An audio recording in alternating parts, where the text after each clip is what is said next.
আগুনের তাপে ধীরে ধীরে ফুলে উঠছে বিশাল বেলুন। অংশগ্রহণকারীরা বার্নারে আগুন দিচ্ছেন। প্রস্তুতি শেষে একে একে এয়ার বেলুন উঠছে আকাশে।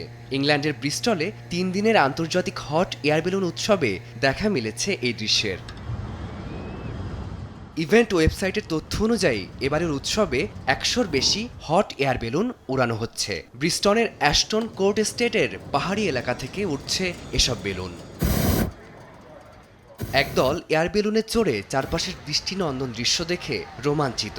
অন্যদিকে মাটিতে দাঁড়িয়ে সেই দৃশ্য ক্যামেরাবন্দি করছেন অন্য দর্শনার্থীরা। 1979 সালে শুরু হওয়া 3 দিনের ব্রিস্টল ইন্টারন্যাশনাল বেলুন ফিয়েস্তা এখন শহরটির অন্যতম জনপ্রিয় বার্ষিক আয়োজন। বেলুনের রঙে আর উৎসবের আমেজে ব্রিস্টলের আকাশ যেন হয়ে উঠেছে আরও বর্ণিল। ফারদিন মাঝহার, সময় সংবাদ।